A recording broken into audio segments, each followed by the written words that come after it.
Hi there, I'm Dani, spiritualtherapist.com. And today this roundtable is with two beautiful beacons of light, Andrea Foulkes and Elena Danaan. Welcome, girls. Thank you, Dani. Good to see you both again. This will be our second broadcast together. And we thought that we would just hang out, chill out, have fun, just share some stories, because there's a lot of misery and sadness going on. There's a lot of people really kind of going through the dark night of the soul on their spiritual journey. And for me, the dark night of the soul is never a night. No, it would never be that easy. I'm like many of you out there. It's never a night. It's an ongoing bloody drama, up and down, up and down. So we were just discussing the kind of things that happened to us, some of the realizations that we came to, some of the odd things that happened. And Andrea, would you start by just briefly introducing who you are, what you do, and your story of the markings on your back? Oh, okay. My name's Andrea Foulkes. I do past life regression, inner child healing, ancestral timeline healing, spirit releasement, and I speak light language for the last 22 years in the UK. And I used to do past life regression on TV shows in the UK on mainstream terrestrial. And now I just work with private clients, really.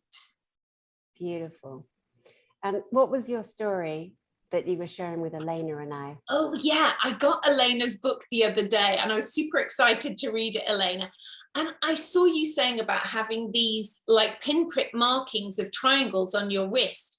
But about 15 years ago, I woke up with much smaller ones, but like sacred geometry symbols up my spine, like really small pinprick ones that had obviously come from like a pinprick.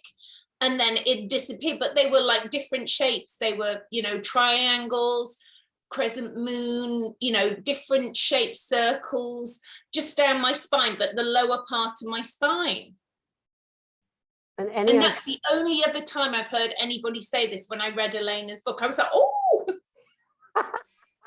Yeah, well, as I was saying, it's extremely interesting because hopefully people will listen to this video and come with such similar testimonies, because I've never heard about different shapes, because normally it's needles, either needles of, you know, an instrument that is going to inject you a product that is going to numb your nervous system. So it's just round spots of needles, or either it's grid mark, and like it's like cattle marking, you know, and it's like little lozenge. It's grid marks, red grid. It's quite known. But so markings with different symbols, it's something I'm hearing for the first time, and maybe other people can just testify just in the comments under this video, Dani, isn't it? If you have had the same sort of markings, it is interesting, and there will certainly be a common pattern among all these people who will have had the same markings, such as maybe certain type of psychic abilities, or certain blood type, or certain genome DNA group. So I look forward to discover if other people have had the same experience, same markings. Yeah, me too. And just to add, mine were on the left-hand side of my spine. So, you know, whatever they've experienced. I mean, that's the great thing, isn't it? When we share our experiences, it gives other people permission to share theirs, and then you start to find out so many more experiences that people have had, and then it takes away, I think, that guilt and shame that they feel, oh, like no one's going to believe me, I'm going to look like a crazy person. Definitely, definitely. Thank you. So Elena Danaan, would you briefly introduce yourself and what you do to those that haven't yet had the honor of knowing that? Oh, thank you, Dani. So I am an archaeologist, and I was abducted by gray alien and rescued when I was a child, and I kept contact with my rescuers, who are part of the Galactic Federation of Worlds. And I got full memory back of my abduction and rescue 2 years ago, a little bit more than 2 years. And I decided to tell it to the world and write a book about it, A Gift from the Stars. besides this, I had been in contact with my rescuers all my life since I'm a child, and been taken on board their ship many times, having fun with all of them, and became like a family of heart. They taught me a lot of things that I share now, because at the time, until 3 years ago, you would speak about these things, you would be locked in a mental house, so it wasn't the time to speak. And now it is. Now it is the time everybody's speaking, and we all need to tell our stories. So it helps others to be brave and tell theirs as well. And we all have a piece of the puzzle. So this is who I am. Beautiful. And can you share anything similar to what Andrea is sharing about markings that you are aware of or you discovered, and what they might be on your body? Well, when I was abducted and rescued at the age of 9, I was abducted by a small grays from the Terrestrials, working on behalf of the Orion group. Wait a minute. I have kittens. Andromeda. Andromeda. Oh, that's it. Show's over. Too much cuteness. They're very cheeky. So, wait a minute. I'm so sorry. Darling, who cares? Markings. The gray aliens, the small grays, when they tied me to the metallic bed table, they put straps around my wrists, and these straps had needles in it and in them. So it injected in my wrists, in my bloodstream, a product that numbed my nervous system. So I was conscious, I could see, I could breathe, my heart could beat, I could think, hear, smell, but I couldn't move. My muscles were totally paralyzed. On the following morning, when I was back to my room on Earth in my bed, I had markings on my wrist. These needles left little holes in the shape of a triangle. It was like a fresh tattoo looking, and not itchy, not painful, just, And that was my first experience with markings. It went after maybe 2 weeks, it was gone. I was hospitalized straight away. So for the reasons I was bleeding anyway. 2 years ago, I received a protection from the Council of Five, from an Agaroth being who is one of the counselors there. He asked me if I agreed that he put in me a tracker to protect me and to monitor my energies, because now I was going public with my stories and I needed more protection physically. So I said, yes, I consent.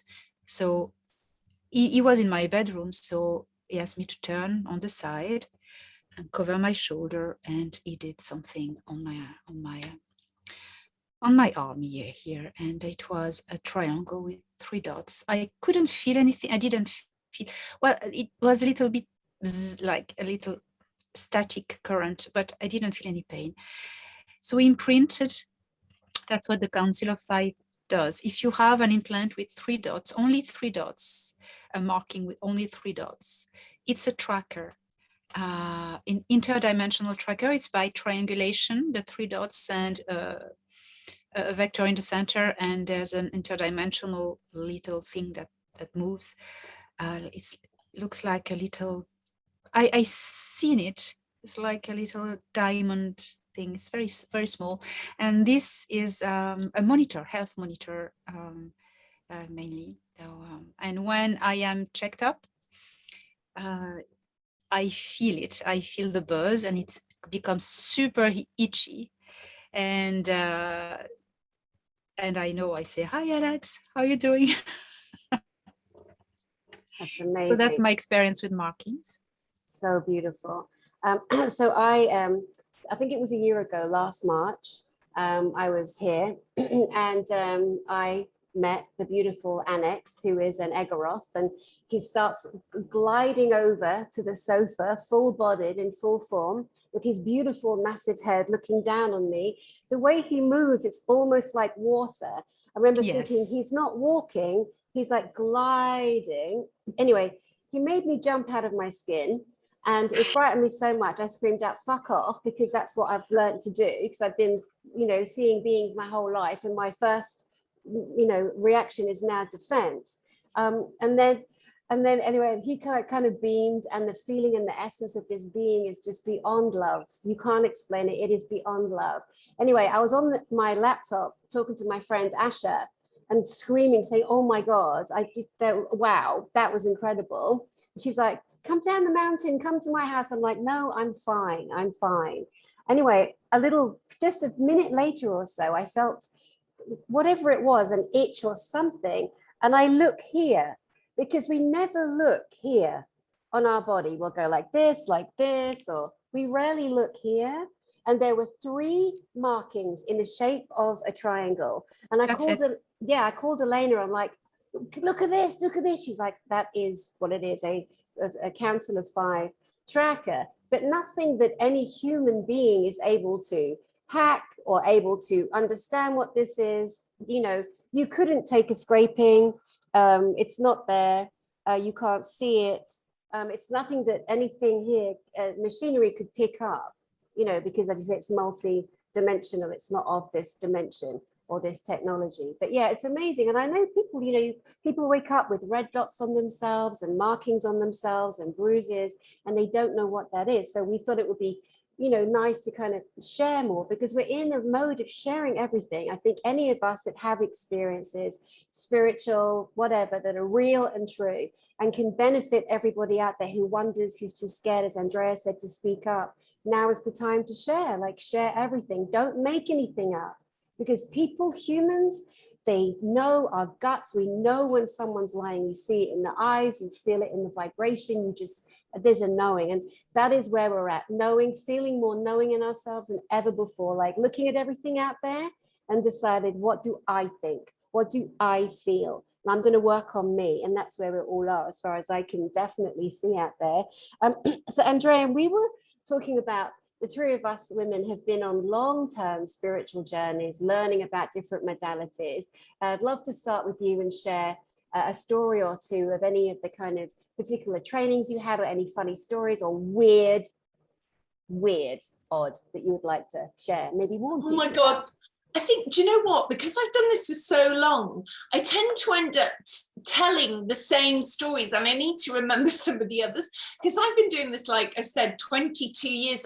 And I think in the beginning, when I started doing this, people would be exactly what we've just said now. People would be telling me things, saying, you know, oh my God, here's someone I can share with who's not going to judge me, that is not going to cart me off, is not going to think I'm crazy. But at the same time, I was, you know, in the beginning, I'd be like, I don't think I'm qualified to, you know about these things. I mean, and then over the years, over 22 years, you're like, I've heard this all before. I think even this week, people are saying, this will sound really weird. And I'm like, not to me, it won't. I have heard it all. There is nothing I probably haven't heard, even if I haven't necessarily experienced it myself.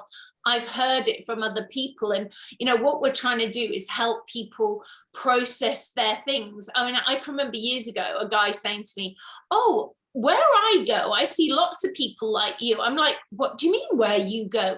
And he was obviously going to the Pleiades and seeing lots of Pleiadians. And, you know, we're kind of 10 a penny there. I think we all probably, in some ways, there's a lot who look very similar to me. And I think it's not even so much necessarily your coloring, it's the symmetry of your face and that kind of symmetry. And I mean, I've had people, here's a funny story. And I think this is in integrity where we're all going. I've had people who've given me donations for the work that I've done with them in dream time that I am not consciously aware of. Whoa, that's powerful. Wow. You've got to say a bit more about that. And it hasn't just been 1 or 2. It's been a few people have said, or people have said, oh, you did this with me, you were teaching something in dream time. And I don't have, you know, huge amounts. I have some memories, but not like Elena. I don't have memories like that. But I have clients who ring me and say, you know, you were doing this with me in dream time, or this happened in dream time, and I knew it was time I needed to book a session with you in the physical reality. So I've had those kinds of experiences with people, but I don't have the conscious memory. But I do have a lovely story of, you know, that we do, you know, bilocate, and I need to do this more just now because I'm stuck in the UK in the cold. A friend of mine said, I woke up one day and I thought, I look quite brown, like I've been on holiday. And she says, and then this friend of mine says to me, yeah, you were with me in Hawaii yesterday. I was like, oh, if only I could remember it. But, you know, I had the tan of going to Hawaii. Oh my God, that's awesome. But I don't have the memory, like the level that you have, Elena. I wish I did, but then on some level, I'm glad I don't, because I think it would be too many memories. Like I have some memories of levitating off my bed at a friend's house and seeing a ship coming. And as far as I was aware, I didn't go in it. And then I've had those experiences which people are terrified of, you know, where you're being pulled, you feel like you're being pulled out of your body and you can't speak and you're paralyzed. I've had those experiences about 3 times back in about 2001, 2002. But I survived them, and you know, and I saw the blinds in my house going up and down. I saw people were remote viewing me because I've been on a TV show back around that time, but it wasn't the show that I do mainly, it was another show. But these people must have been remote viewing me because they then contacted me through a TV company and quoted my channelings back to me that I had never ever told a single soul what was in those channelings, and these people knew what was in those channelings. So that was one of my, you know, and these people wanted to meet me, and it's quite a far out there story, but at the time I didn't feel that I needed to meet these people. And I think in my naivety back then, 20 years ago, I didn't know who I was totally. I didn't know the skills and gifts I had, but these people can scan you and see what skills and gifts you have. And then it's for you to learn about discernment, protecting yourself, what's appropriate for you. And I think, you know, it's our intuition and it's our discernment that's going to save us from, you know, benevolent things or malevolent things. And it's using that integrity inside yourself of, you know, what feels right for me. And I think that's what we're all wanting to empower people back with, is the power to trust their own intuition. Absolutely. Yeah. Absolutely. Yeah. Elena. So I've been remote viewed a few times, and people still try. And I have such protection, that protection I set myself, and powerful people and beings protecting me. Every time someone tries to remote view me, I feel it straight away. It's like alarm bells, and I see the person, and I say, if you see me, I see you. And that freaks them out. And I see who it is.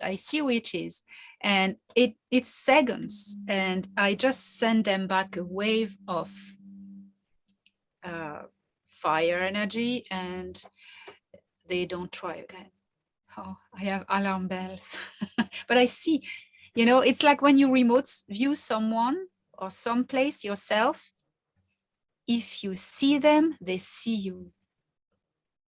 So, you know, that's something we tend to forget into remote viewing, because it's quantum resonance. You know, you just merge a distance with the subject you want to remote view. And if they have any kind of technology or psychic abilities able to notice that, the connection, because it's a connection, you're in trouble, you know. And people who try to remote view never try to remote view, for instance, reptilians or bad, dark stuff, because you will connect with these things. You need to be very careful with remote viewing, only good stuff, high vibes, and no bad intention, always good intention. Yeah, I've got a good story actually from last year, which is sometimes because we're so kind and benevolent to other people, and because maybe we're getting more than the average people watching what you're doing, you can be too kindly but not kindly enough to yourself. Like, here's my story from last year. So last year I had like red rashes over my eyelids that would not go away. No matter what I did, I had these red rashes over my eyelids, and I'd had it once before when I first had my awakening 20 odd years ago, and that was linked to not seeing something, and then the minute I saw it, it went away. But I was ignoring this, but I felt, I'm very intuitive to people who, and I'm sure you're both the same, when people project a lot of energy at you, I can feel their energy being projected at me. And sometimes I think we're too kindly. And what I mean by too kindly is I ignore it. I don't act upon it. And I think, what am I meant to do? And I was thinking, why are these rashes over my eyes not going away? And then you put the story together, and I realized that these rashes on my eyes came from an event where I remember a woman who was with me at the time was not so kindly about what I just said or done. And she should have been more, oh, that was great what you said or something. And she wasn't. And I felt her energy coming at me for a whole year, till the point where I had to do something about it. And I spoke my truth. And I think this is for people. Sometimes, you have to speak your truth. And the minute I spoke my truth, and I thought, for her highest purpose, I am going to block her, because she's looking at me with such intensity. And I think it's like a form of jealousy, because they think that you have something, or you're being something that, from my perspective, they don't believe that they can find inside themselves. So they're projecting way too much energy at you, and you get to observe, are you neutral to them? Are you truly, truly neutral? Do you have any emotion involved in it? Or actually, are you being too kind, too benevolent? And the minute I blocked this woman, my eyesight healed. And it was because I was not seeing what was going on, and I was letting this energy being projected at me and not acting on it. And the minute I saw it, the eyes went better. Yeah, I remember that. Wow. I remember you sharing that last year. Yeah, it's incredible. Remote viewing, obviously, we've kind of stumbled into this subject. Didn't know this was going to come up, because this, in the last maybe 4 or 5 months, I had an experience where I was lying on the sofa, and I felt the resonance in the room change, and like a real low vibration. And I looked down, and there was it looked like a little black cloud, almost like a gray cloud. And it was solid, but and I went, fuck off to it. And I punched it, because I'm not having that. And it was absolutely something remote viewing me. Yeah. I'm like, wrong bitch. And then and I don't care. I take no prisoners. I am so versed in this my entire life, from as long as I have memory, and I do not care. Do not even try it. It's so boring. The other day, last week, I don't know if I told both of you, I think I told you, Lainey, I was sitting here, I was working, and all of a sudden, something got projected, like a holographic projection, into the house. And it was 3 very unattractive but lighter skinned grays, and they all had like an orange glow to them. And I just ionizing field. Right, thank you. I had just been sitting on the sofa, and I had just moved. So they came in on a holographic, not bloody physical, because it would have been way worse for them. And then they looked confused. I went, fuck off, like that to them. And they're like, oh shit, she saw us. I'm like, yeah. I got 40 eyes in here, everywhere, from all of my experiences. Do not. And it was interesting. I was supposed to interview a man with some stories about grey experiences, and I was always open-minded, and he cancelled less than 1 minute later. I shit you not. Yes, indeed. Yes. So yeah, remote viewing, you know, you talking about being so benevolent, so loving. I am absolutely, when I'm with you, if I'm with someone, I am 100%, man. I've got my protection up, but I'm going to give. But I learned to be like this, like be the warrior that I am, because do you remember that movie, What the Bleep Do We Know? Yeah.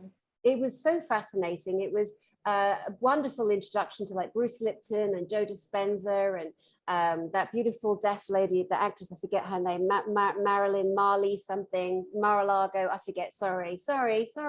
Anyway, it was a massive, created a massive movement that What the Bleep Do We Know? It's all about the body, quantum mechanics, quantum physics, thinking, you know, law of attraction. It was just a real fantastic kind of rolling stone that started so many other like people's journeys.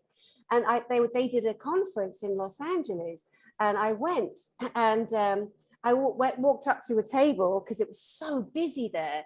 And this table was kind of empty, and there was a lady selling magic wands, like, you know, wood with crystals stuck on and different crystals with other crystals stuck on. And, you know, I just kind of wandered over. Hello, how are you? Picked up her wand. Oh my God, she started giving me a reading. Now, I didn't ask for one, and that is so important. Nobody wants anyone to go, oh, I see this. Oh, you've got some energy in your space. Oh, you're like broken glass. Yeah, it's an intrusion. Such an intrusion. So intrusive. Such a no. In the spiritual world, we do not do that. But I was so shy still then. I was so mortified. I didn't have the courage to say, shut up. I didn't invite you. And as she's shouting, people start coming around the table. It was one of those moments where you are beyond embarrassed. You just don't know what to do with yourself. And I was so angry at myself for not having the courage to say, excuse me, no, thank you. And that's what I should have done.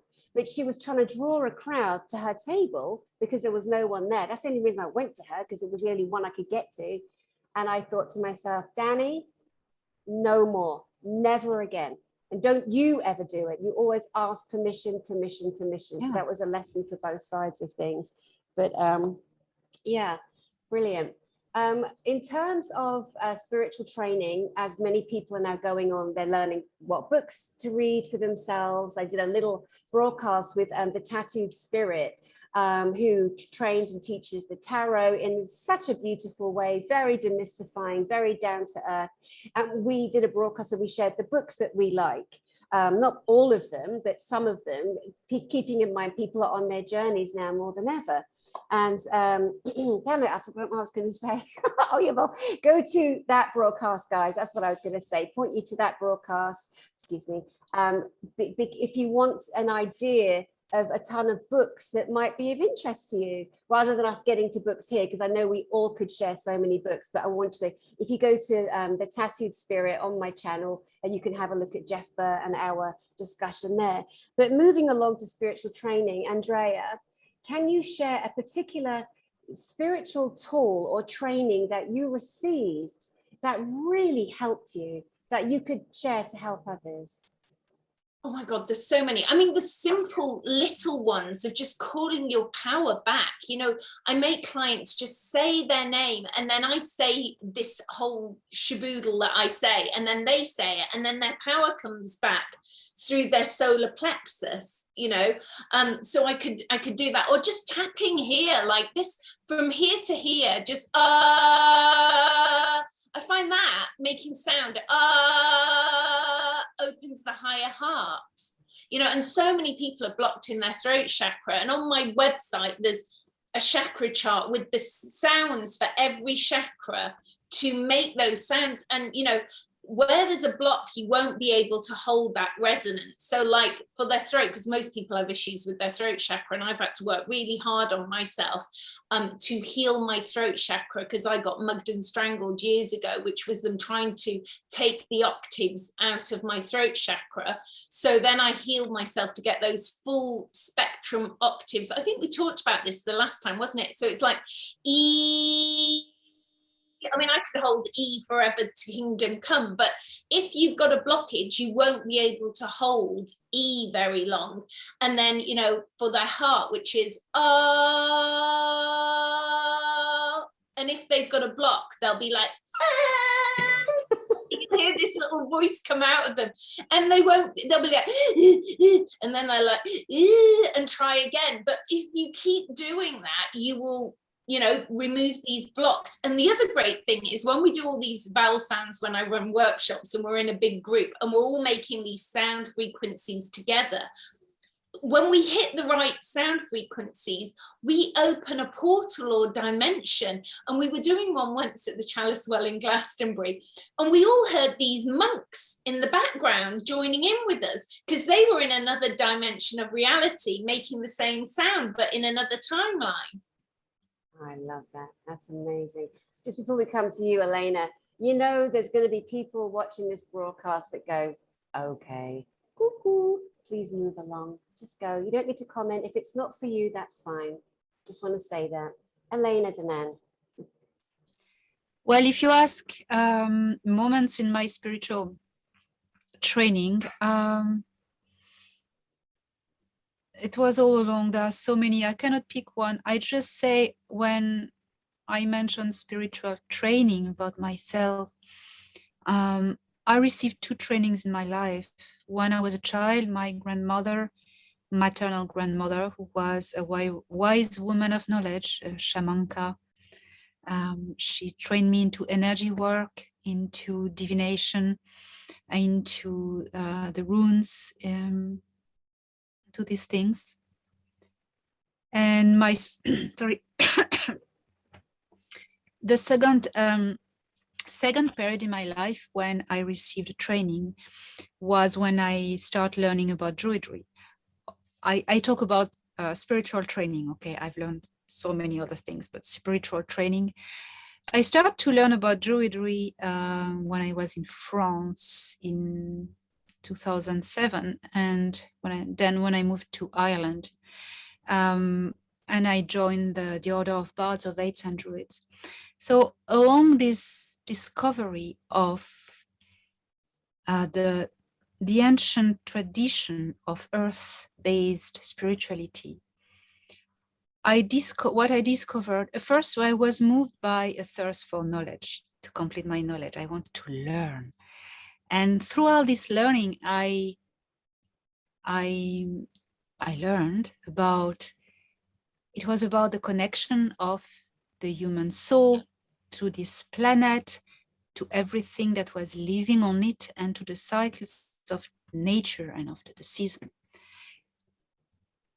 What struck me was that I was moved by curiosity, but some other people can go into this spiritual training moved by getting power and ego and things like that, you know.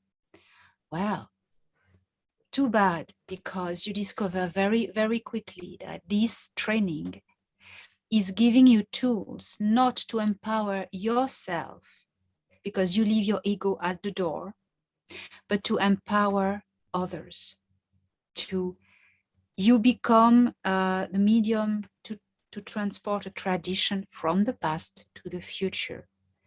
Your name doesn't matter. Who you are doesn't matter. What matters is that you pass on a tradition, something very sacred, very magical, to the future, to other generations. And that's who you are, the wind carrying the leaves. And when you realize that it was never about you, it was always about service to others, to this planet, to nature, to everything that's living in here, and the future generation. I think that's the most beautiful teaching I received. I understood that I was only here to be of service to the greater community of all living beings on this planet. And that's why also I came here, you know, to do a job. And who I am doesn't matter. And I think that's the most beautiful thing I learned. Ah, that's so lovely. You know, make a really good point here. You know, when you are in the position of serving or helping someone, you know, come along, understand whether it's a therapy session or a spiritual session, always the person, the teacher, must always, in my opinion, recognize that 1 minute you are the teacher and then you are also the student. There's always this beautiful dance going between the two. And any teacher that isn't able to accept a learning from a complete neophyte, a complete beginner student, needs to check in with, why would you not accept that? Because we never stop learning and growing. I had a lady today, I have to tell you this, she was so, hi Luba, she said I could say her name. She was so lovely. We were chatting away and she's saying that she's been, watching some of the broadcasts I've done because she's on her own spiritual dive, and there's lots of different ways of breathing and different tools to use, as you know, little things of us coming on together, and so many other beautiful people that come and play with me. And she said something about my swearing that makes her laugh because she doesn't say fuck, shit, bugger, whatever, And I said, it's not aggressive, it's just a passion, it's fire. It's not being violent, it's just, because it's, the times we're in and the stories and the fire in us all. And she said to me, she goes, I'm a terrible swearer. And she goes, I say things like duck, goat. Duck's cute, like, I read gut. She says, goat, sheep, like, bah, duck. And her kids are so fed up with her. And her daughter came to her and said to her, Mum, you're just not cool. You're just not cool. Like, everyone else's mum swears, so-and-so's mum swears. Why won't you just swear? And her mum's like, I can't do it. And her daughter said, for God's sake, Mum, come on. And her mum went, okay, you asked for it. Here it comes. Crapzoid. That's all she had. That's all she had. Oh my God, we laughed so hard. I'm like, I have to share that. That's so funny. But the mums, again, and dads too, the restrictions, the having to monitor yourself and, having to behave at certain times and certain things, that when you're completely free, when you're in a training or whatever, or you have a teacher or whatever, absolutely, you've got to be completely no restrictions. Because if you are devoting yourself to a spiritual journey, you owe it to yourself to be raw, to be invested in that, and to get whatever you can. And anyone that makes you feel odd or weird, I mean, I remember myself, like, there's certain exercises that are so uncomfortable and that just really push on you, and that some were physically uncomfortable for me, just sitting normally, when this woman's telling me, I see you as a ballerina and there's something wrong with your legs and you're in a box. I'm like, and I felt it. I was like, oh, so I immediately pushed it out. And that was her projecting energy at me that didn't fit and was incongruent. But I want to say the most powerful, I believe, to help whoever out there. We are all holding trauma, violence. We've seen it. It's happened to us. We're aware of it. We've ordered it, whatever. No person gets through life, in my experience thus far, without some kind of level of upset, trauma, physical, mental, emotional, And I remember one day I was in class in this spiritual school I went to for 4 years. This lady was teaching, and she was saying that the worst story she'd ever heard was this father who used to make his children do it to each other. I mean, beyond sick, absolutely beyond sick. And it really disturbed me. I went home holding that really feeling bad for this little boy and this little girl, thinking about them a lot. Anyway, on the weekend, we were having a big training, and so we all had to partner up with people and do different exercises in meditation. One was you ate your lunch blindfold and the person next to you guided you. And it was, exercises in like trusting, like these are Berkeley Psychic Institutes or Dr. Chris Lamont exercises. And I remember that sometimes the trouble with being so clairvoyant and seeing everything as I do and have since childhood, that some people call them pictures. I see everybody's pictures, no matter who, no matter what, on screen, off screen, doesn't matter. And this really sweet boy came in, this man, very tender. He was late and he was very nervous and he was very heavy and I just walked up to him and I said, I'll be your partner. Come and sit with me, because I didn't want him to feel, and I felt very drawn to him, not being a hero, just felt very loving and drawn. Sat him down, and the next exercise they taught us was called blah, BLA, the word blah, blah, blah, blah, blah, blah, blah. And the exercise was that you had to tell your partner the worst possible thing that has ever happened in your life, the deepest, darkest shame, embarrassment, the worst thing. Because if we don't get these things up, guys, they stay there, they fester, they get denser and denser. You can become diseased, you can come all sorts of issues. So this is why I'm sharing this, because it was, I think, one of the most important things I ever learned in my whole life. So I'm sitting with this lovely man, he's sitting opposite me, So I go first. I'm telling a story. 17, hitchhiking, which I never had, and ended up being raped. Awful. And I'm telling him, couldn't talk about it then, but now I can, because I've healed. But I'm going blah, blah, blah, walking down the street, blah, blah, blah, hitchhiking, blah, blah, blah, Jaguar comes along, blah, blah, blah. And I'm just saying blah, blah, blah, blah, going through the emotion. So then he sat with me, then it was his turn. So he starts going into blah. I went first to gain some trust because I could feel he was really, really a wreck. And then this boy said, this lovely man, he starts going blah, blah, blah, blah, blah, blah. And I'm like, oh, holy shit. I could see his pictures. I could see clairvoyantly the words he wasn't saying. He was that child. He was that child. And the reason the teacher had shared the story, and she shouldn't have done, knowing how many psychics and clairvoyants there were, she knew he was coming to class on that weekend. And she had asked him because she wanted to help him heal, which was lovely of her. But then when he starts talking, I'm seeing all of his, anyway, we became friends, he and I, and he did an amazing journey on his recovery. He really did. He really did. He went on to be a teacher, psychology. And I remember one time we were having a coffee and I felt like I was holding on to a secret because I have an issue with that. If you're a true friend, you share, you tell, you love, you don't hold secrets, you don't betray. And I sat with him, I said, I have to tell you something. Like when we first met, when we were doing the blah, blah exercise, I saw your pictures. And he said, I know, Dani, I know you did. I was like, oh, that's good. I was glad to let that go. But so whoever you are, the biggest, strongest, most powerful man in the world, the most amazing, wizardy, witchy, woohoo, wonderful woman who's, globally known, this is a very powerful tool, and for ourselves. And sometimes we go through life as teachers, as leaders, and lecturers, and speakers, and this and that, and we forget we've still got to check in with ourselves, no matter how high we think our title might be. So I hope that helps some of you. I really do. Just sit and go blah, blah, blah, blah, blah, blah, blah. Get it out, move that energy. Andrea, anything more to say on any of the spiritual? Yeah, often at events, I think people feel like they don't want to hog the space. They're like, oh no, I better, not say too much, especially when I run workshops. But you're going, no, please keep going with your story. Tell your story if you feel you want to tell your story. And then you usually notice someone on the other side of the room is now in floods of tears because whatever that person's sharing about their life and their story, somehow by the law of the cosmic nature, we're all drawn into these groups because that group energy has something in common that they've all been drawn together on that day to heal. And by that person telling their story, it's triggering the other person to be able to release their trauma.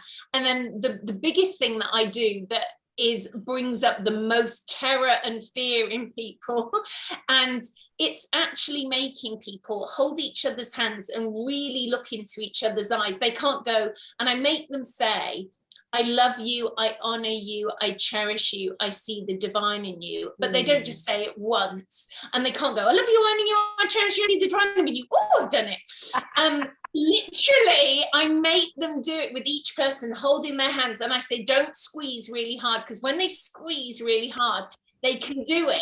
But when they can just have to hold them lightly, they find it really hard. And then they do it with everybody in the room. And they usually find the person they find it the hardest to do it with is if they've come with a loved one, like a mother and a daughter have come together. They actually find it really hard to say those things to each other. And usually people are sweating at the end of it, going, that is the hardest thing I've ever had to do in my life. And yet, it shouldn't be to say, I love you, I honor you, I cherish you, I see the divine in you. That should be the easiest thing to say to people. But humanity are not used to sharing that level of love with each other, and they're going to get used to it. And once you've done it, you feel so amazing. Yeah, so beautiful. Lainey? It's amazing. Bringing people to crack up the shell, because we wrap all our traumas with a shield because we don't want to touch it. It's painful, so we make it numb. And that's okay. That's understandable. That's a natural process, but it's unhealthy. We need at a stage to just poke the bubble, but it takes courage, and most of us, we don't take the courage because we think, okay, yeah, well, I'm all right. I can live with it. This trauma, it's fine. I can just deny it. Yeah, but every time there will be a situation you'll be in that will resonate with this trauma, it will just switch on and that you're going to be in trouble. So it's very brave to just pop the bubble. And I find, Andrea, the way you tell this story, it's perfect. It's really perfect because that's a good way to do that. I think. Yeah, and it's like today I had a lady who I love.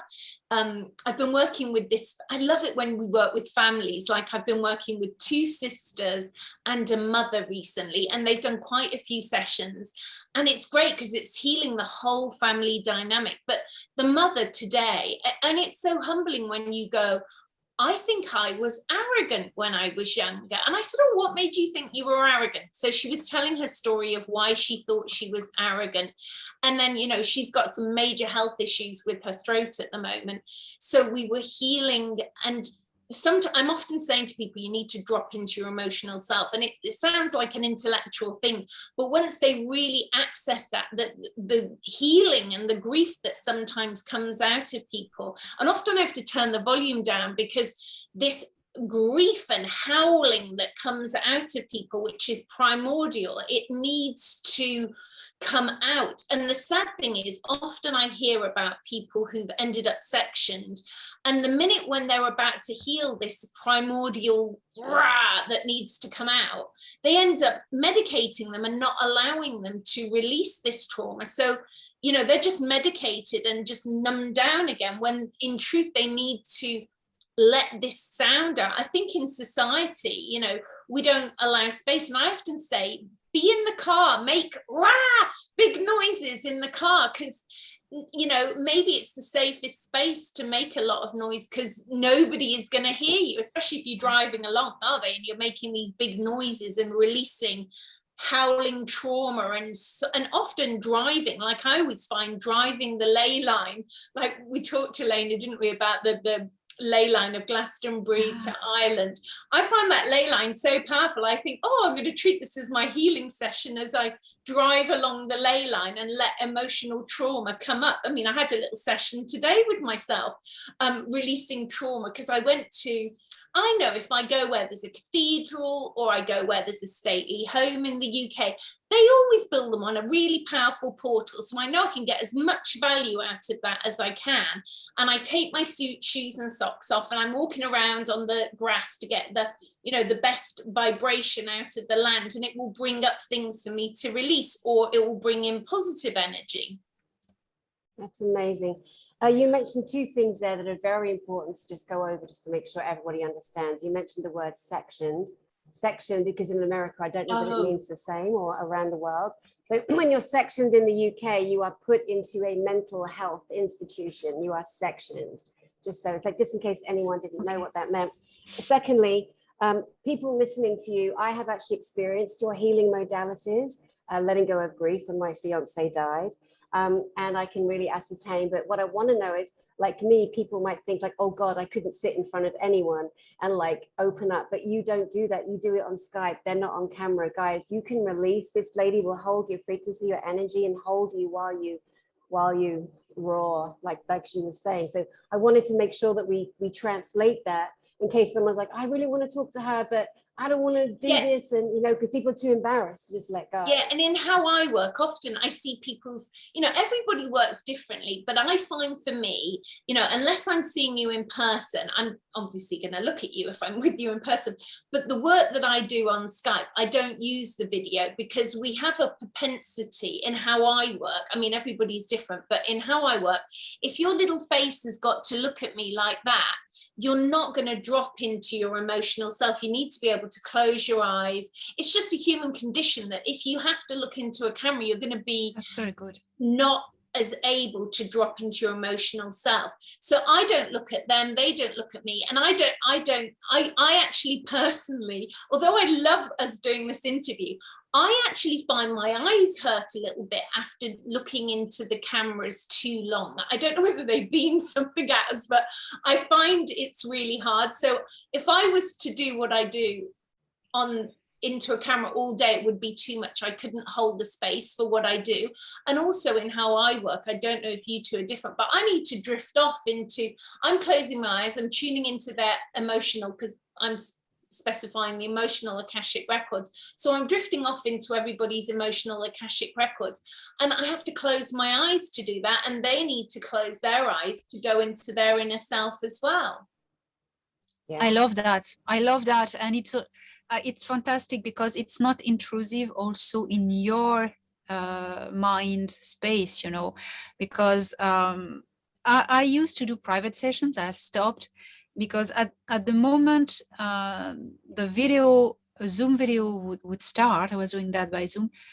The person would be like attracted by my picture and would go like, wow, I'm talking to you, and it will be all about I'm talking to her.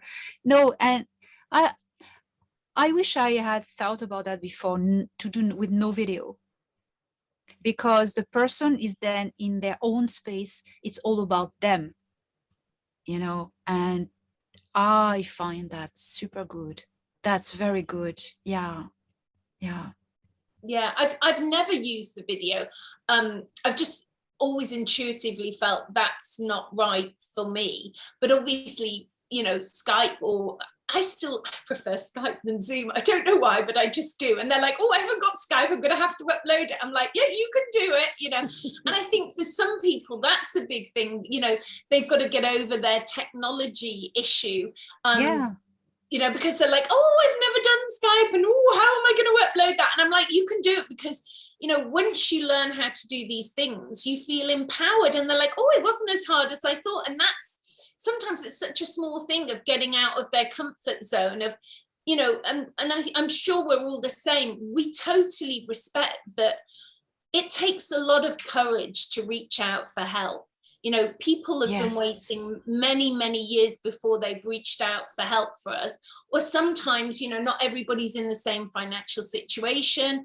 You know, it's your free will, what you choose to value in spending your money on. But for some people, they've maybe had to save, and it's a big thing for them. And you know, they need to create this space to go inside themselves and to understand that it's a gateway to opening up to your emotional self. And there are layers to this, and there's layers of the onion. And some people, you know, depending on where they're at, maybe they just want to do one session, and that's okay. For other people, they feel like, wow, this is bringing up a lot of stuff. I need to keep going with this, you know. And I always say to them, well, if you want to work with me, do my guided meditation, because then it gets you used to my voice, you know. And it's good that they're working with other people and doing other things, because everybody's got different skills. And, you know, and the other thing is, which I think Elena would definitely agree with, is I see a future where everybody's gone, oh, those people, they're from the Pleiades, those ones are from Sirius B. You want to ask those people from Sirius B because they know those things. And those people from that star system, you know. So when we totally get that everybody has, probably when we really fine tune it, you will know that people from different star systems have all got different skill sets. And also, you wouldn't ask somebody from that star system to do that, because that would be a waste of their energy, because that's not the thing they're really good at. Yes, absolutely. And the first thing as well is that you can tell physically differences. Although there are people, some systems in the Pleiades, and also some worlds in the Centauri systems, they totally look like us. You couldn't tell the difference. But then they have a different demeanor, you know, and if you watch them well, you can feel them from somewhere else. They're not from here. And that's going to be so the near future. We are going to go from Homo sapiens to Homo galacticus. That's going to be good. A lot of That's us walking around lovely already, right? Yes. I met a lady a few weeks ago. She from Alpha Centauri. Tesco's? Were you in the grocery store? Like, where did you And meet she her? looked like us. You couldn't tell, but well, yeah, we went for tea and we chatted. And she doesn't want me to talk about her, but she lives around where I live, and we just spoke like clearly. I'm used to contact with the extraterrestrials, so to me I wasn't surprised. I went, oh cool, yeah, let's go for a coffee. Yeah, interesting. And we spoke about everything that's going on, and yeah, we kept contact. That was we had telepathic contact first because these more advanced aliens, they have developed more advanced telepathic abilities. So that's what gave her up.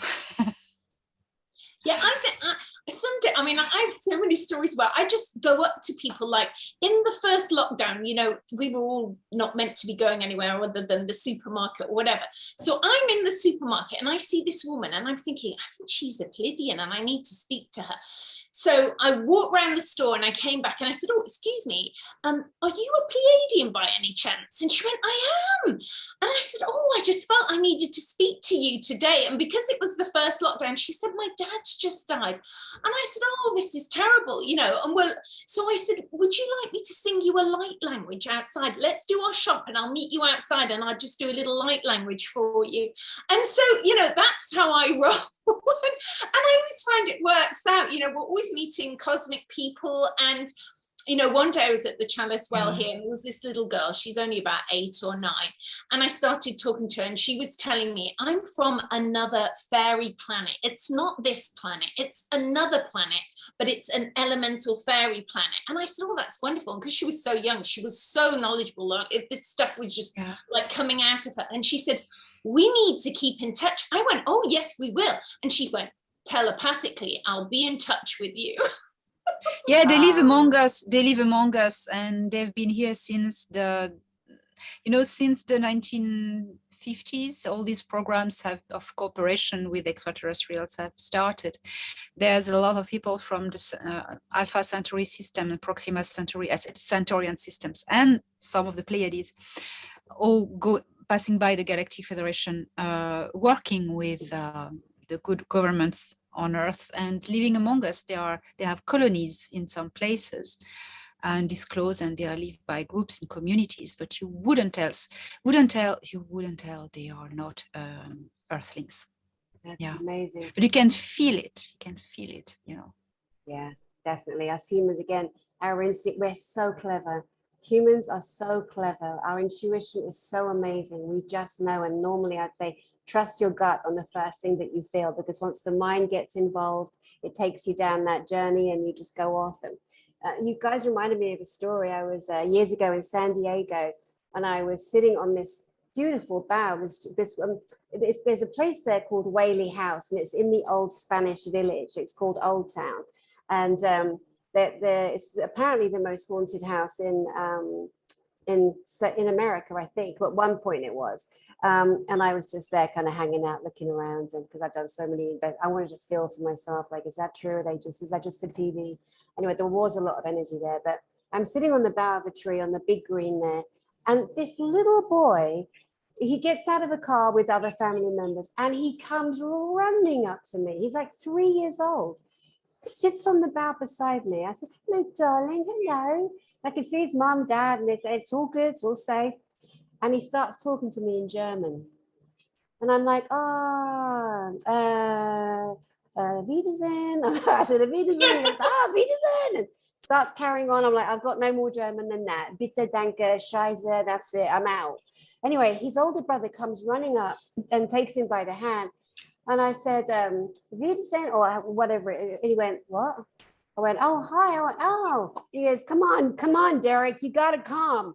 Like, and Derek just kind of looked at me, and I said, oh, so he's German? He went, no, he's not. He's American. I'm like, no, he just spoke to me. Oh, bye, darling. You know, realized that this little boy knew that he could share that past life moment, because I believe in my past life moment. Yeah.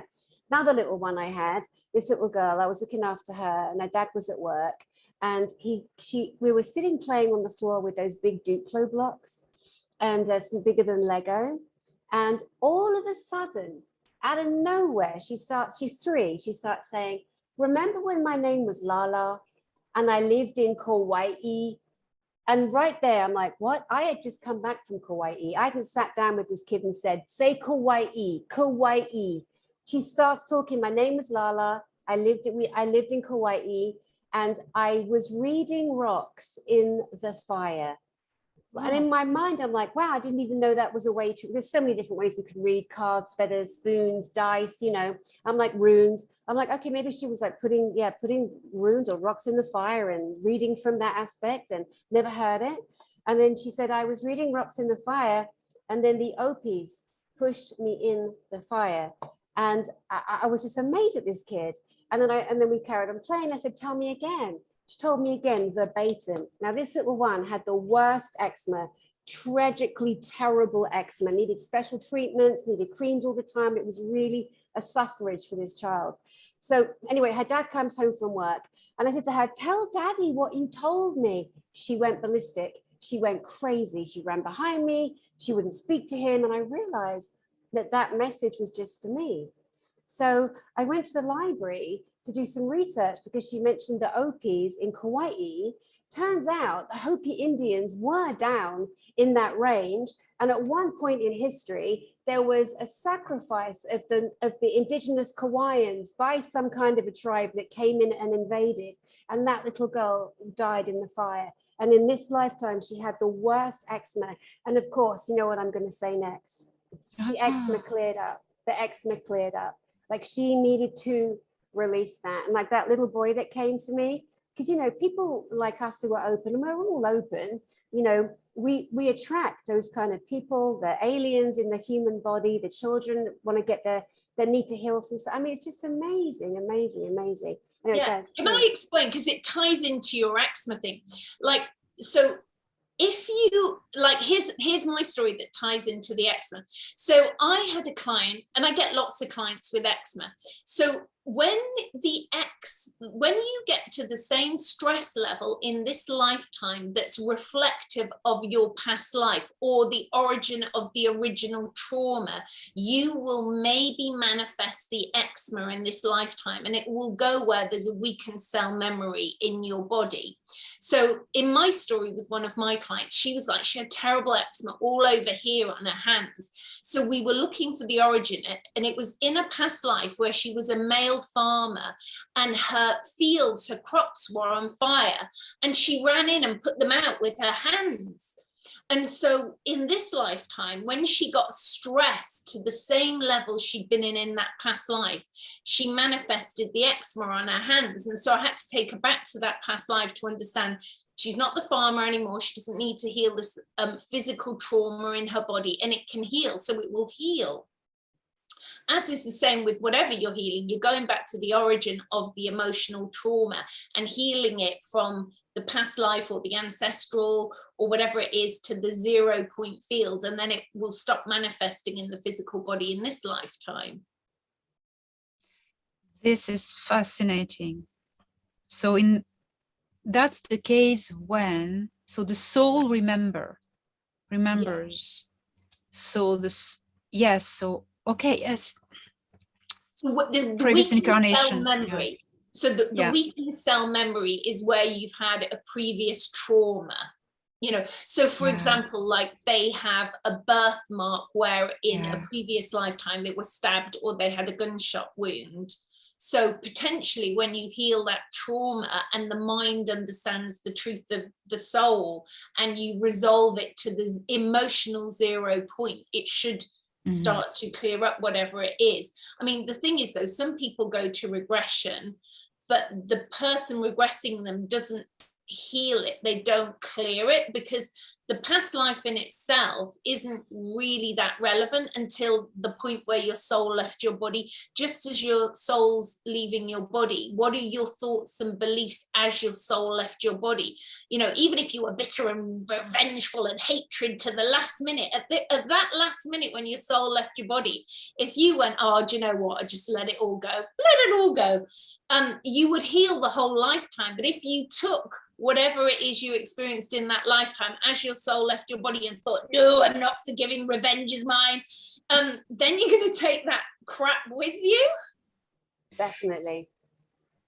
That's a fantastic proof that our soul can modify the fabric of reality of this body, the bodies we temporarily incarnate into. We bring our traumatic memories with us throughout, incarnation into another body, throughout the journey, the soul journey.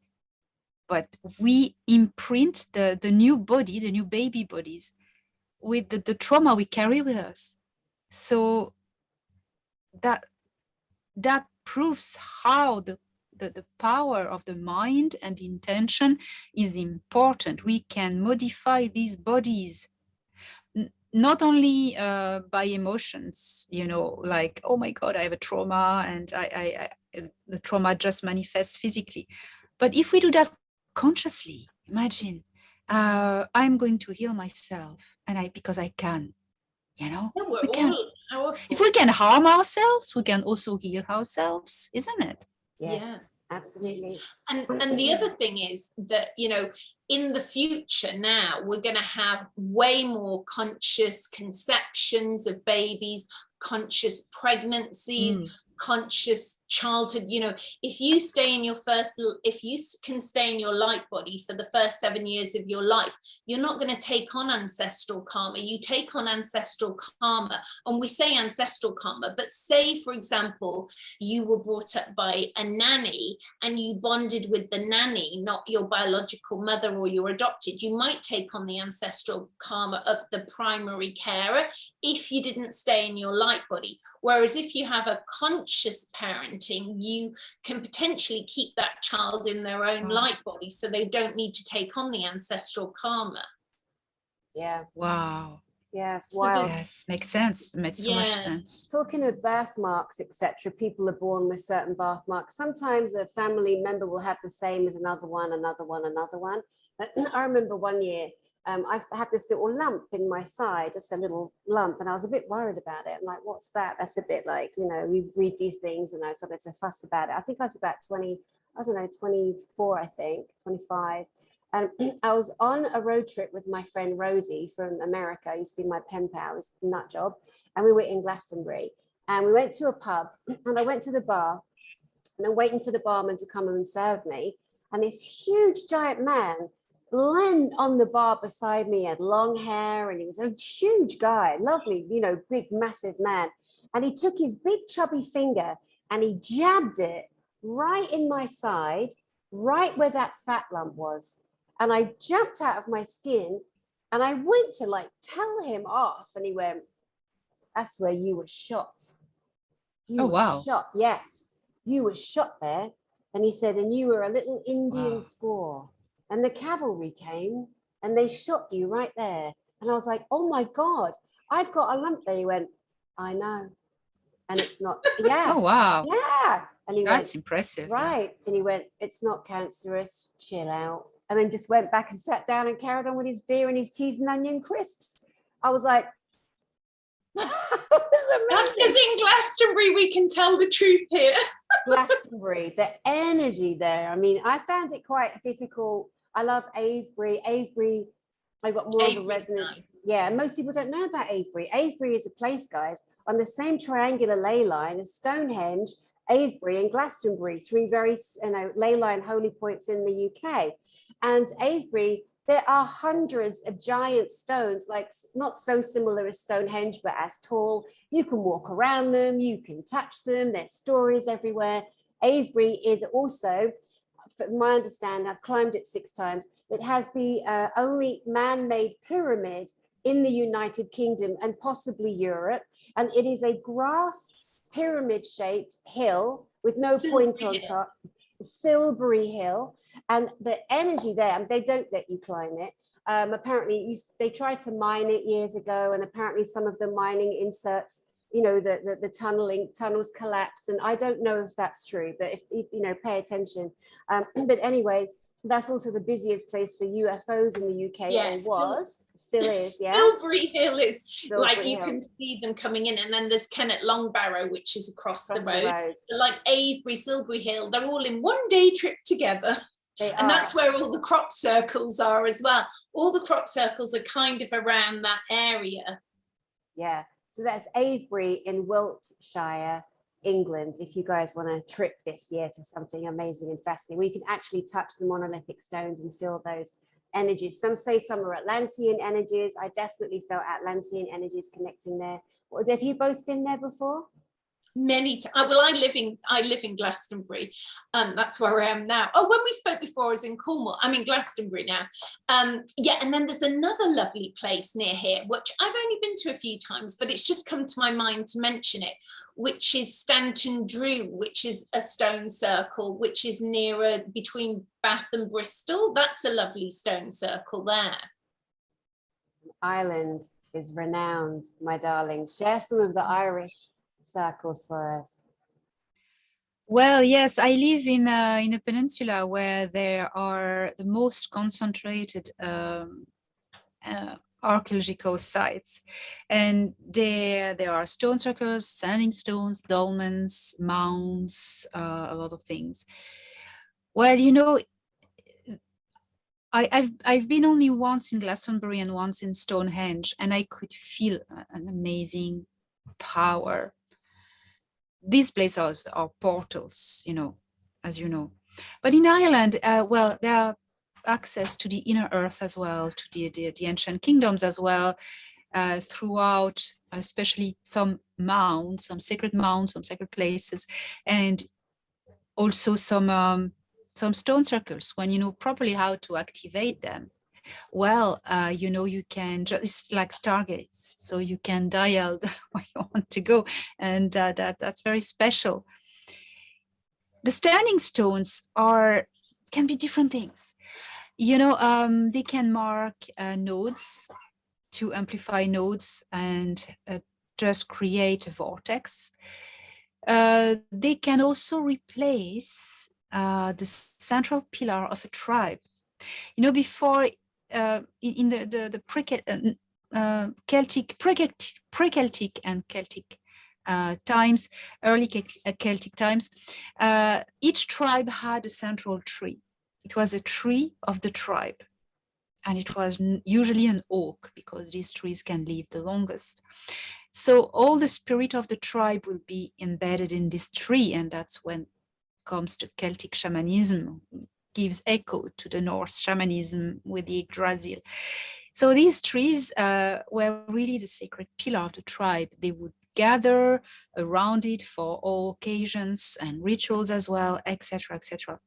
Well, these trees were regularly burned down by the enemies, because when you want to just eradicate a tribe, just cut the mood down, you know, you cut the tree, you burn it. So they had enough. They put standing stones. Some tribes got it and said, we're not going to have a tree anymore. We're attacked all the time. We're going to have a stone. And there are some standing stones who were the central pillar of the tribe. You have all the ring forts and the settlements around, and you have mounds, funeral mounds, and in the center of the area you have one standing stone, and this will be the stone of the tribe. How I got confirmation of that? Well, I knew because it's a known fact in archaeology, but one day I decided to meditate, as I do sometimes, just sat my back against a standing stone, how you would meditate with a tree. And I was taken into the vortex when I shift my consciousness as I was back into the past. Stones record everything. They are like recording tapes, and you just have to connect with the stone, and you can listen and see the movie, you know. So the memories. And I heard voices of men talking in ancient Gaelic, gathered around the stone, and I knew they were talking about political things and affairs of, you know, political stuff for their little tribes and etc. And that's when these stones were the central pillar, the gathering point of the tribe, and that's what most of them are. So that you have different things, you know. Stone circles are ritual places, and mounds it's our access to the other world. So fascinating here. Wow. So there's interest in inner earth, of course, from many, many, many people. And many, many people have been, you know, to Telos inside Mount Shasta over the many years. And there's so many legends and stories and etc. And then I did a video with a wonderful man who went last summer, Lowell Johnson. He went into Mount Shasta physically, and he does share his journey there. Yeah, absolutely. Yeah, fascinating story. Fascinating. And of course, the mounds you're talking about also give access to inner earth. Telos or Mount Shasta is not the only portal into the inner earth. Do you have any stories about people going into the mounds to inner earth in Ireland, Elena? Yes, there's a lot of folklore about that. It gives access to the world of the Sidhe, S-I-D-H-E. The Sidhe are the fairies, but fairies, it's in the whole family, like you would say human, you know, and you have different, like or dogs, it's, you know, you have different species among different races. So yeah, there are so many stories of people physically going there, and also through our dream, which were in dreams. So for instance, so that's a typical of a shift of density, and you go into a trance. So they start by hearing music. Sound creates the shift, the dimensional shift. Then they fall asleep, and they see a door in the mound, and they go in, they walk in, and they have adventures. Sometimes they are wounded in there physically, and when they come back, they are physically still wounded on their bodies. That means when they're physically adventures, some incredible look into the Irish folklore. So yes, there are stories of people going there physically. It still happens again. I know places, especially some wells that we call here holy wells, who are portals to the inner earth. I know a place not far from where I live, where a community of Sidhe lives there, and I can see them because they're in fourth density. So it's very close. And now we are shifting. We're really very close. It's easier and easier to see them and to communicate with them. So if you find yourself in a place such England or Scotland or Ireland or France or Galicia, or all these places with all these sacred sites from these ancient cultures, just chill out and raise your frequency. Just play music. Bring a singing bowl. Yeah. Crystal, metal, whatever the key, whatever, a bowl that you like, that resonates with you. I like the note G because it raises frequency, but anyway, if you have one, bring it with you. And or a flute, a whistle, just an instrument, something that produces a beautiful vibration that shifts you into the vibration of love and amazement. Yeah, and see what happens. Because your toning, whether it's the instrument or your voice, is going to open the dimensions, isn't it, to access that. So you then become like the key code to access that portal or vibration. Like in the first lockdown, there's a place near here in Wells that my friend and I went to, and we said, oh, we've been to Madeira today, and the people went, why have you been to Madeira? All locked down in our houses, but we've been through this portal there, and I swear to God, we've been to Madeira. And so we were just having, and it felt energetically like we've been to Madeira, and we felt fabulous. And so we used to keep going there when everyone else was locked in their houses. We were popping out to Madeira. Oh my God. Oh my God. Talking of fairies, element and energies, the fairies love laughter, high vibrational, nothing more perfect than children. And so I have a real life story about a fairy. I was playing with these two kids. They were going through a lot of stress. And I used to play a game called Dead Lions. I don't know if you remember that, Andrea, Dead Lions, where you lie really still and somebody's going to tickle you or threaten to tickle you. And the first one that moves is out, So I'm playing with these kids and they're playing Dead Lions. And I'm like, no, here's the wiggly finger and it's going to come. And Anyway, we were laughing so much and they were releasing so much tension. I was there to babysit for a couple of hours. So much tension. At one point, I was so exhausted from screaming, laughing with them that we all three of us at the same moment laid down. They were laying down already and I just crashed between them. I look up and there is this perfectly beautiful, stunning fairy about 9 inches like that. And she was like, and she was literally breathing in or taking in the high vibrational laughter of me and the children. And I went, oh my God. And they were like, it's a fairy. I'm like, that's a fairy. And what was crazy was she was kind of a silver, but almost gunmetal gray color. And as she was moving, it was like drops of energy came off her. It was like, I've never seen that in my life. And I've seen plenty of different things, but that was just, and she was just like, like just imbuing, like just breathing in the happiness from the children, you know, that was just amazing. Have you seen fairies out there, Lainey? Oh yes, plenty. Where I live in, there's a three hawthorn trees behind my house, and there are fairies living there, and fairies live a lot in hawthorn trees or in what's the other one, elder tree. So the elder is the male fairy, and the hawthorn the female fairy, and they live in these, and yeah, they're very cheeky, you know, and they come in the house, they pass through the windows, through the walls, and I see you never see them straight in your eyes. It's always by peripheral vision. It's funny that I don't know why. And they are like gray shadows and little people that size exactly, and they'll be flying or just, you know, moving in the house or running, and sometimes they ride on the cats. They hate that. Oh my God. I mean, it's revenge because the cats go in the trees, so they hate that, so they just tease each other. And sometimes I would wake in the middle of the night, everyone stops. Fairies. Oh my God, that's hilarious.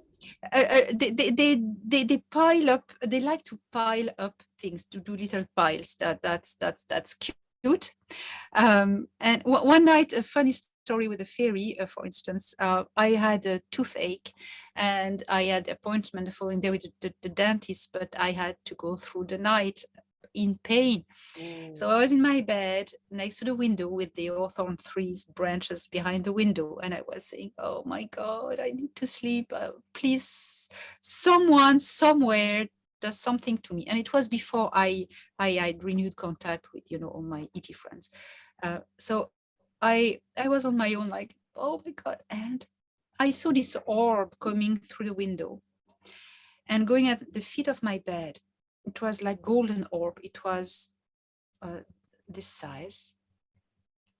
Went at my feet, and the orb disappeared, and there was this gray shadow of this little being coming to me, and I could feel, I didn't move, I wasn't moving, and I could feel the weight of the paws of the feet on me, walking on me like this, and it stopped here. And it stayed here, and there's suddenly a ball of warm energy that just grew here, and my pain disappeared, and I could sleep all night. And when the pain disappeared, the orb just dissolved, and the little being walked back halfway my body in front of the window and flew off. That's fantastic. Yeah. Wow. Andrea, you spend a lot of time at the Chalice Beautiful Ancient Well in Glastonbury. Have you got any fairy connections or any inner earth stories that you can share with us? Well, I'm working with the fairies quite a lot, but you have to be really respectful of them because they will hide things if you're not respectful of them. And then I have clients who've got a lot. I think I spoke about this. Sometimes you forget who you've said what to. But if sometimes I can tell if a client, I think I said this before about having a lot of chaos. Sometimes it's the not so benevolent fairies because they're not that bad. Even the bad ones are not that bad. They just create chaos in your life, and so you want to work with the ones that are more flowing than the ones that are playful, and they usually attach to people when they're I think I said before, they're an only or lonely child, and so you have to go back to that day and then detach them and send them back to the forest or the forest folk or where they come from. And so in my garden I've got hung on the plum tree, and I've got hawthorn hedges as well, but my gardener, because I live around Glastonbury, he's like, oh, I have to be so careful about the fairy people in the garden. I'm like, what's he doing out there? Because I think he's like working between where the fairies and the elementals will let him go. But I just did a little offering because they like offerings. Yes. So I hung a shell necklace on the plum tree for them, and I think they quite like that. And some other people have said there's a fairy portal in my garden. I can't physically see it myself, but I can energetically feel it. That's so beautiful, so beautiful. I lived in a house once in England, in the country, had a massive garden. Oh. I can't, what does that, I can see it from it. William Butler Yeats. Oh, he wrote The Stolen Child. Keep on talking, I need to find it. Yeah. So I was living in this beautiful home, and it had a huge garden, nothing but trees and nothing but fields beyond that. And in one corner of the garden where the shed was, I thought, I'm going to build a fairy dell here because I feel like it. So I went into this cute little crystal store, and I bought these they were heart-shaped mirrors, tiny little mirrors, long on a long string that hung down, like, 8 foot tall. So I got several of those, and I just hung them up to all these little mirrors. I've sprayed fairy dust everywhere, and I bought a statue of a fairy queen. And I sat there one day and I played music, and I just said to the elementals, right, I would love to see fairies. You may be here, you may not be. I may be Doolally, I may not be. But this is your dell.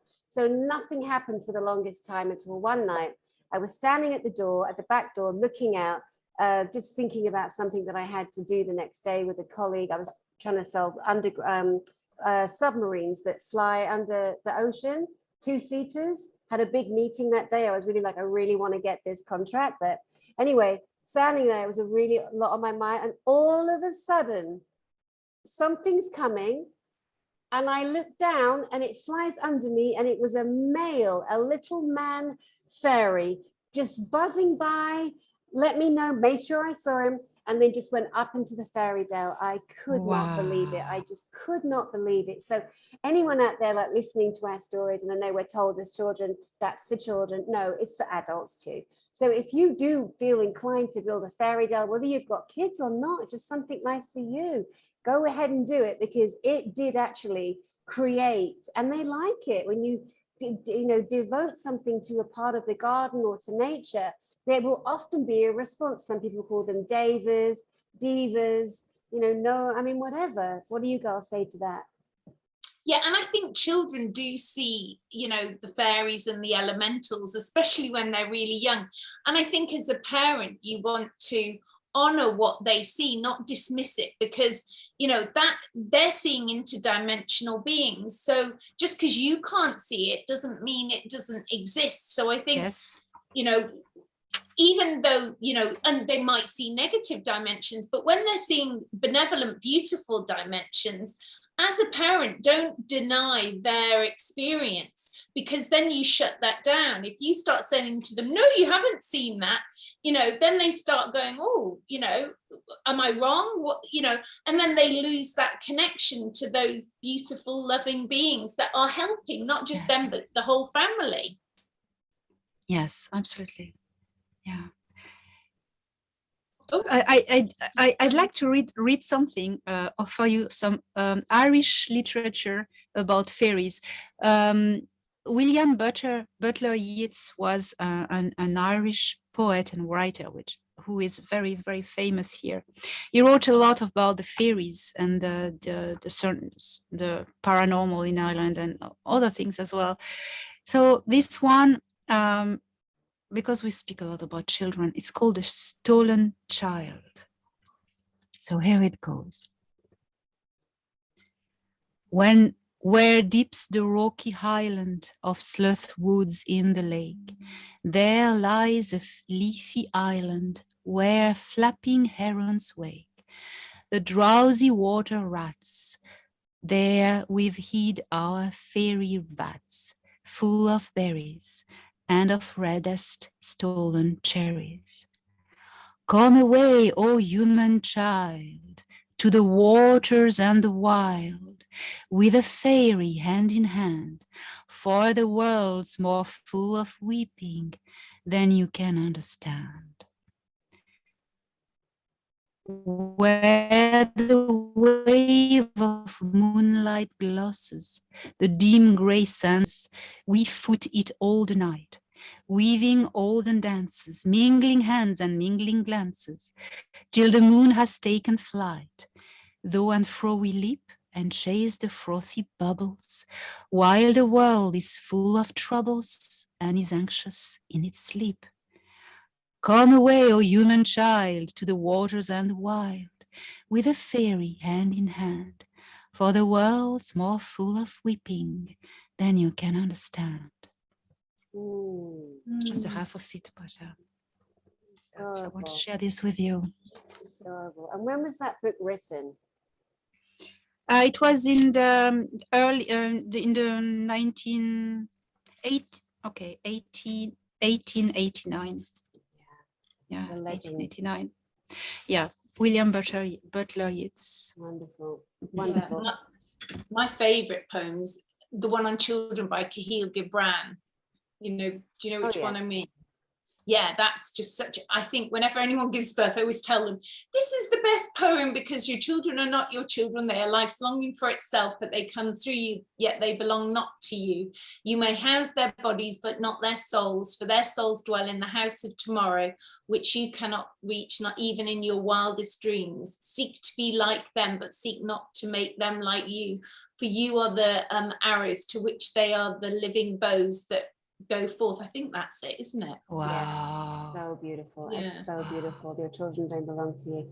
That's so beautiful. Okay, I'm just going to share my favorite poem very quickly. Ready?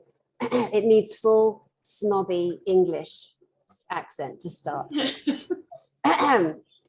She stood upon the bridge at night. Her lips were all a quiver. She gave a cough, her leg fell off and floated down the river. Very good. Oh, thank you so much. I'll take a bow now. I love it. I love it. Oh dear, oh dear. So we've got, well, we wrote a few things down and we're going to discuss. I love where we've just kind of naturally gone, you know, to into fairyland. Yeah. So alien abductions to fairylands. Yeah, and dating, weren't we? dating. You know, dating, it's so interesting. There's so many women and men now. They're like, okay, so I really, this time around, I really want to find somebody spiritual, whatever that actually means. You know, it means a different thing to a lot of people. And, or sometimes, you know, like my situation, divorced a long time ago, single for a long time, like long time, like 12 years, by choice. Just didn't want to, we know who we are, we know who we resonate with, we know what we want. And I was very busy empire building at the time. But yeah, we thought we might just share some of the unpleasant or pleasant or just damn friggin' awkward, weird journeys that we've had. And Andrea, I'm going to come to you first. Well, I think I said to you the other day, well, there's another one, right? I was in Sedona, and this would only happen in Sedona. This is probably, I don't know, maybe, because I used to spend a lot of time in Sedona. So I see this attractive guy come in. I'm like, oh, he looks cute. And so I tootled over and we got chatting. And I said, what are you doing here? He said, looking for the mother to birth my star child. And I'm like, ooh. And you're like, oh my God, that's a great chat up line. And then the other one, which I thought, oh my God, this would only come out of a guy. You know, when you have a disagreement in a relationship, it's very different if you've got a disagreement with someone who's also spiritually aware of the correct lingo and things. So I was dating someone once who was also a spiritual teacher, and we had a disagreement. And where I live kind of in the middle of nowhere. And he got annoyed and packed his little suitcase and trundled off the road. And I thought, if he's got anything about him, he'll get a taxi and go home. But he didn't. He came back. And so I thought, oh, here we go. What's he going to say? And I opened the door and he went, I've come back. Your higher self called me back.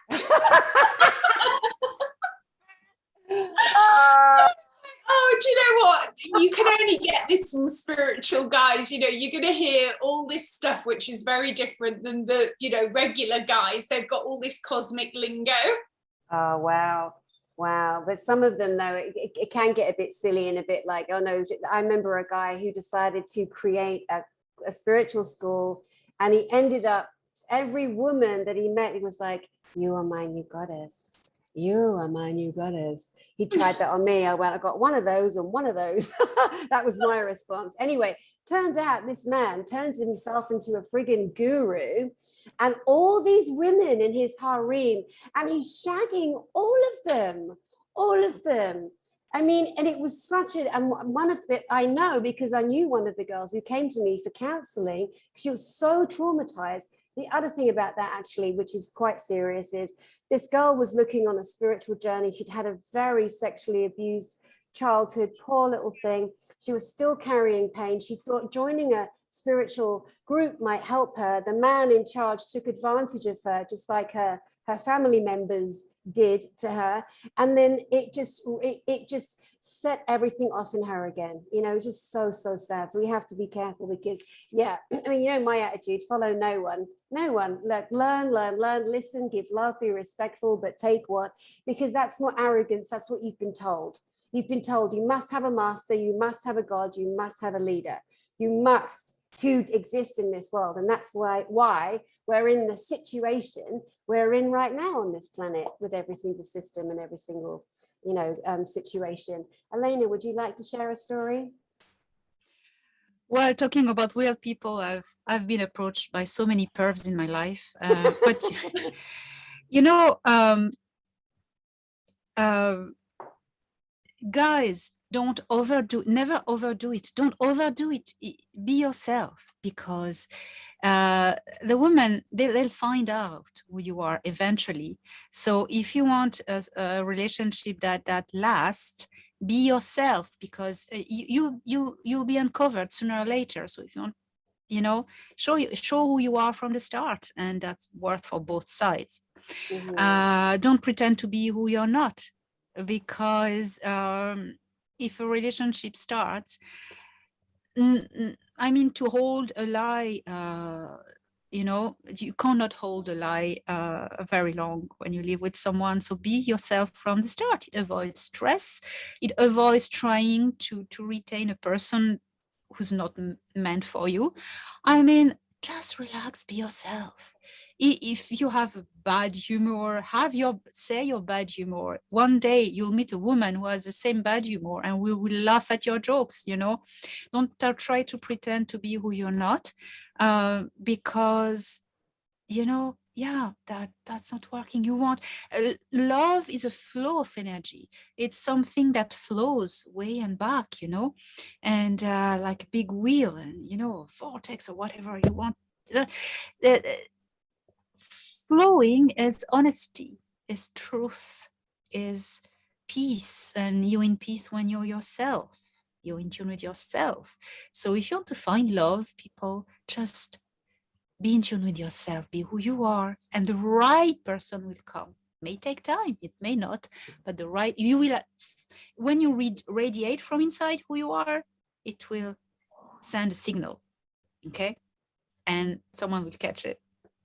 Yeah, and people, I think people are frightened of, you know, they say, oh, I don't want to like let on that I do all this wooey stuff. But it's like, hold on, you know, I had people telling me, oh, I wouldn't tell those people you do past life regression when you're going on a first date. It's like, why not? This is all I do. This is my life. You know, why am I not going to tell these people who I am? Because they're going to find out within the first or the second date who I am. Yes. And then I'm not being who I am. And then they won't want to be with me. I'm just wasting my time, my makeup, everything. Because it's like, they're going to know who I am. And if they don't like that from day one, then this is not going to go any further. And I see so many women, they're like, well, I'd love to get on the spiritual path, but I'm worried it's going to affect my relationship.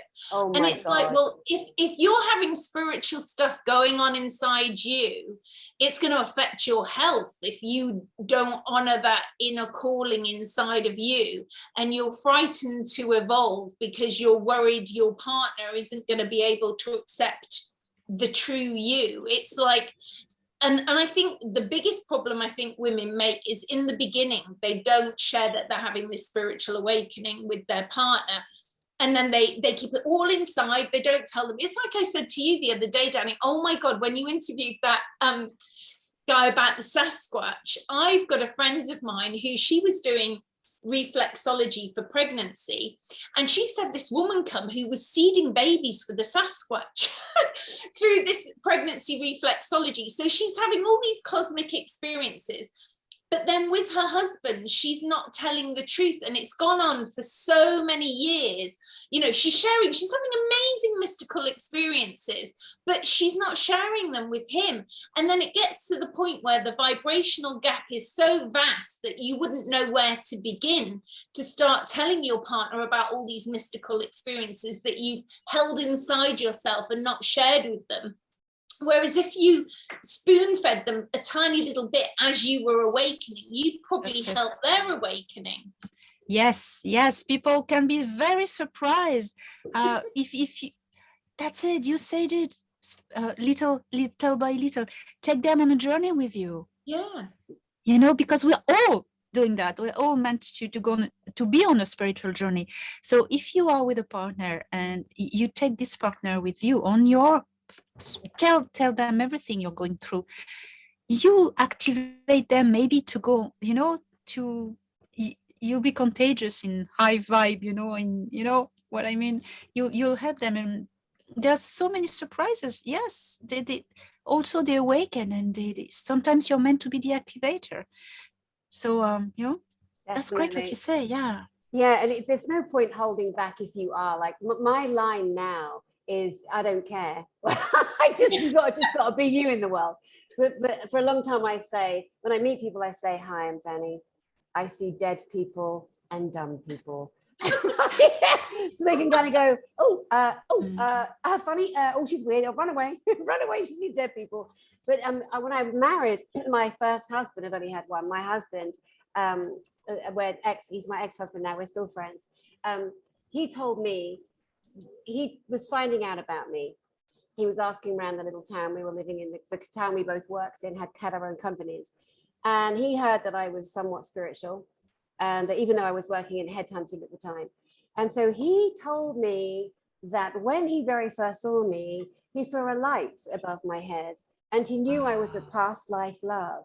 Now, right now, I'm like, I'm not sure I believe that, but that's what he told me. So I was kind of intrigued, you know, like, okay. Anyway, so we met and married very quickly. We were engaged in weeks and married in 9 months. It was so fast. I remember one of the first nights I stayed at his house, I was having one of my nightly chats to whoever is there in the realm in my sleep. Anyway, he wakes up because I'm poking him and I'm saying, look in the corner, but I am completely asleep. He jumps out of bed because he was some kind of martial art dude, thinking there's a robber in the corner with a bag of swag, you know, that he's robbed. He's about to go out the window. And then, you know, he realized, oh my God, this woman is seeing people. She's talking to spirits. And, you know, it's like, well, I either stay or I leave. So in the morning, he's like, I'm kind of like, I said, I don't care. I'm good with it. This is who I am. And love you, bless you. But I am not shutting this down. There may be nights where I'm chatting and it's okay. I'm good with it. And he's like, oh God, no, I'm fine. So on the journey, I was reading all my different books that we all read, some of us. I remember he would like lean over in bed and go, that book's insulting me. And he wouldn't even read it. He wouldn't even know what it was. But he became intimidated, which was silly. It's silly. You want a partner that they don't have to know the same as you. It doesn't matter.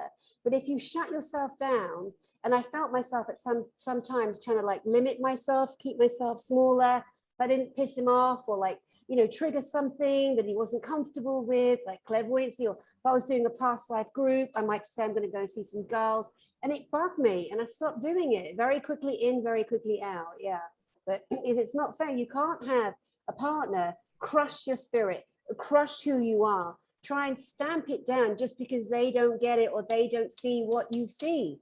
Right, Elena, you know that. Yeah, because you trigger, it triggers, you know, a blockage in them, and they fight it. They need to pierce through the chrysalis, you know, and that's hurtful, and they resist it. You know, there's a universal natural movement.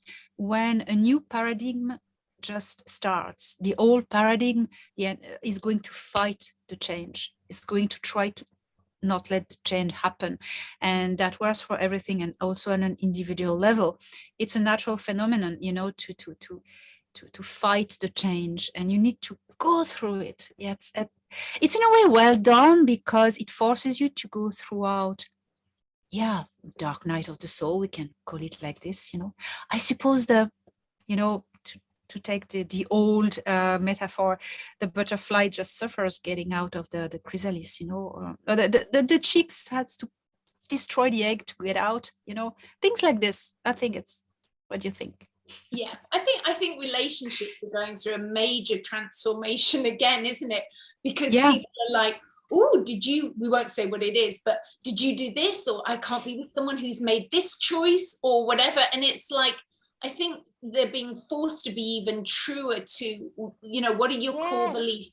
You know, you might have a connection with someone, you know, like often I've met so many men. I was going to write a book called Karmic Boyfriends, because literally this whole lifetime has just been me meeting, or I was going to call it even better, karmic bigamy, because if you think about it, right, you didn't divorce some of these people in the past life. So energetically, you might be still married to them. So it's like karmic bigamy. And so I thought, oh my God, I just had to meet all these guys I was married to or had some, you know, conflict with. And two of them were very, very, you know, because when I take people through regression, I don't know if you see this so much, Dani, but often people will see in the beginning where they've been a victim. And then when you've plowed through the being a victim, you then see where you were the perpetrator and what did you do? Yeah. So then you see the shadow lives. And I had a connection with someone and I was like, wow, where do I know this guy from? And I felt like it was linked to the temples of Solomon. And I was like, and as a child, my dad used to say strange things, which is strange to say to a child. My dad used to say to me, who do you think you are, the Queen of Sheba? And which is a strange thing to say. So I used that affirmation, which anybody could use this to access their past lives. I used my connection feeling like I knew this guy from the temples of Solomon.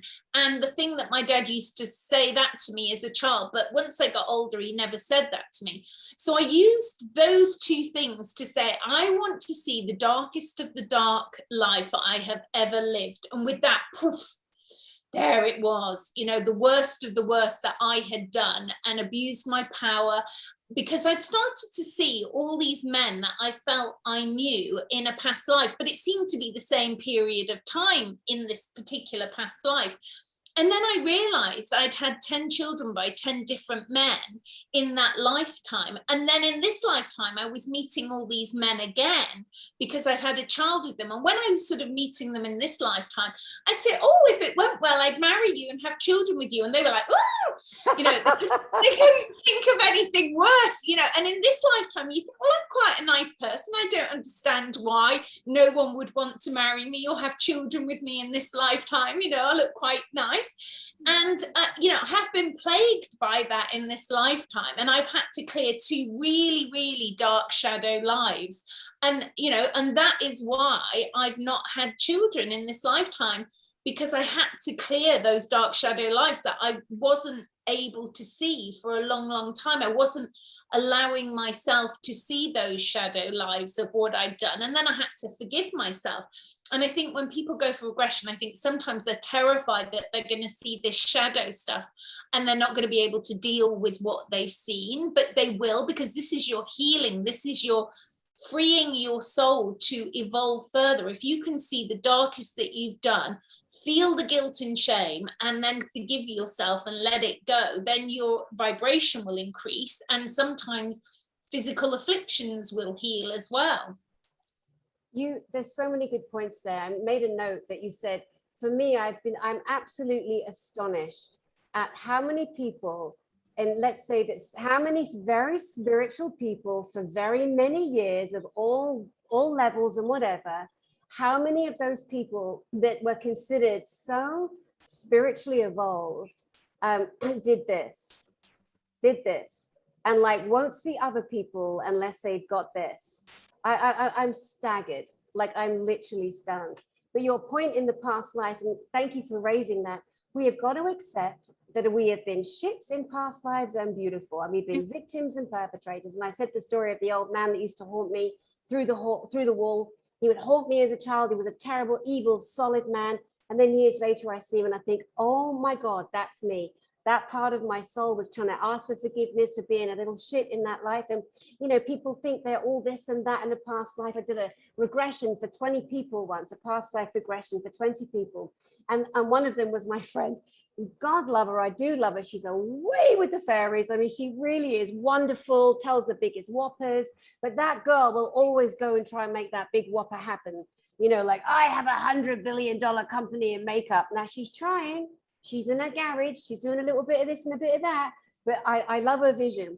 Anyway, someone like her, this is perfect. So all these people are regress and everyone's having a wonderful time and everyone comes up from trance and they share what they saw, but it had to be her that says, oh my God, I was Queen Nefertari. I'm like, no, darling, no.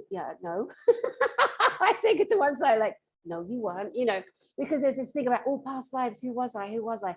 Maybe you were just the most beautiful woman that served in the village, or the loveliest man that baked the bread. And, you know, these are some of the happiest people in the world, by the way. You don't have to be the kings and the queens and the, you know, there's not enough bodies to go round to have had all those, you know what I mean? But yeah, sometimes it's the fractal, like, you know, it's when they, you know, they're like, I was definitely Jesus, or I'm like, oh, you 10th one this month, and you know, they're not. It's an illusion, and sometimes it's attached, or sometimes there were, I think there were a lot of people called Yeshua in past life. I mean, that's a whole other bigger story, but sometimes they're holding a tiny fractal of maybe the consciousness that was a very big soul on the planet, and maybe that soul fragmented off and a few people have got that consciousness of that soul, but it wasn't just you, it may be a lot of people have got that fractal of that being. That's true. That's so true. Absolutely true. True. I've met so many people who say, I was at the crucifixion. I mean, at this stage, hundreds that have said that. I was at the crucifixion. I mean, there probably were hundreds of people there, but, you know, they were all in the major roles, you know, the major playing roles. I was Mary Magdalene. I was Mother Mary. I was, you know. No one was a Roman soldier. Yeah. Right. Exactly. Yeah, fascinating. Absolutely fascinating. Yeah. Girls, I think we've been going on for a couple of hours now. I can't see. Oh my God. Yeah, don't want to bore the arse off the whole world here. So maybe it's a good time to end this fantastic round table. I love where we went. I love how we just gently segued into one to the other. And Elena, I have to say, you look particularly beautiful today. No, very much kind of like a striking druidess, and my little angel fairy girl there, my twinkly girl in the corner, Andrea, with your stars. Yeah, so beautiful. Do you guys have anything you'd like to say? in particular? What to pick? Be yourself. We were talking about be yourself. You know, that's what you need to be. Don't try to mimic anyone else. Don't try to destroy anyone else because you think they're better than you. Instead of doing that, take back your, you're an amazing being. And if you need to either mimic others or either destroy others to make you feel important, you haven't understood how amazing you are yet. You need to go back within, do the work of discovering who you are, who are your capabilities, and you'll be very impressed, and you will beam out love, and you won't feel alone anymore. You will be happy, you know. So that's my message of everyone taking back their confidence and sovereignty if you haven't yet. Beautiful. Thank you, Elena Danaan. And Elena Danaan, for those of you that don't know, has incredible books. She's written about her abductions and her connection to our galactic brothers and sisters. Her first book that Andrea is now reading is A Gift from the Stars. And if you've ever seen an alien, an extraterrestrial, an ET, and you remember what it looks like, but you don't know what it's called, this lady here has created an encyclopedia of over 120 or 30 different races of extraterrestrials. So it's called A Gift from the Stars by Elena Danaan. And if you've ever heard of Valiant Thor, Val Thor, who actually worked inside of the American government here in the 50s, she has actually met him in person and written a book on him, and that is called We Will Never Let You Down. So some really good reading there for those of you interested in that realm. Andrea Foulkes, my twinkly girl, what would you like to say? I love Elena's book because I think it's giving you access to allow those memories to come to the surface and experiences, and then, you know, it's all activating memories for people on such a big level that people don't really realize. And, you know, you've been exceptionally brave talking on the level that you're doing about that, because, you know, people thought what I talked about was out there, but that's like another level again, isn't it? To give us permission. And now's the time, it's time. All these things that people are fearful about, and, you know, you're fearful about not being your true self, and, you know, everyone else is taken, so you may as well be yourself. You know, I always say I tried low self-esteem, that didn't work. So yeah, I tried it too. Yeah, I tried it too. Didn't work. There was no benefit to low self-esteem. So, you know, and then sometimes you have to fake confidence until you actually genuinely embody confidence and you actually become this confident person, you know. And it is, I think it's a bit like, especially in probably how we work, I don't feel like if somebody says to us, do you want to go and talk on a stage? I don't have to do any preparation, because we're just speaking from our truth, from our heart. So we just can stand up there and, you know, I mean, I can give a workshop for hours because we're just speaking what we know. And we also trust that in that moment, everything that you need to know will be given to you in the minute that you need to know it, because before you often don't know the answers. Sometimes I get places and I think, what is the name of these people I'm going to meet? And then the minute the door opens, I'm like, hello, and I remember their name. But in that moment, here's a good story. Like last week, I had not thought about an ex-boyfriend for, oh my God, maybe 10 months. And I just thought, oh, I must call him right now. So I called him and he went, I know why you're calling. And I went, happy birthday to you. And it was his birthday, but I completely forgotten it was. But I trusted my intuition and I did what I was guided to do. And that was to wish him happy birthday. Not that my conscious self knew it was his birthday. Yeah, that's incredible. Incredible. Andrea, I'm going to put your website underneath, as well as the details of Elena's website too, so people can get her books if they want. And they can book a session, a one-to-one session with you for past life regression, anything that they're seeking Skype. In their soul on Skype. Exactly. So download Skype for that one. And for me, guys, I know that you will have enjoyed Elena Danaan and Andrea Foulkes. Again, and we're sending all of our love to you. I also wanted to let you know that as we are in this, certainly on my channel, this deep dive into discovery of all the different realms, all the different nature spirits, the fairies, you know, the Sasquatch. I did a beautiful interview with a man called Sunbow True Brother. His name is Sunbow True Brother. I have never seen a man put together such work, his own encyclopedia, his travel around the world on his own dollar to create this body of work of every single kind of Sasquatch, every single kind of Bigfoot, Yeti, which they're all the same being. This man is an absolute wizard. I mean, he blew me away.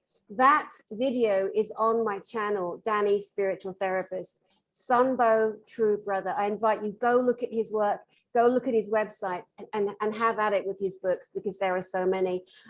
Tomorrow, we've spoken about fairies today. Tomorrow, I'm interviewing a lady who says she is a mermaid. So yes, we are definitely going. Yeah, we're going all the way in, all the way, all of the different beings we've always been told are in our minds. Clearly, they're not. They're here on the Dani Spiritual Therapist channel. Mwah! And you are welcome. I send you my love, and I see you soon. Bye-bye, Sirius. Bye. Bye, Sirius. Love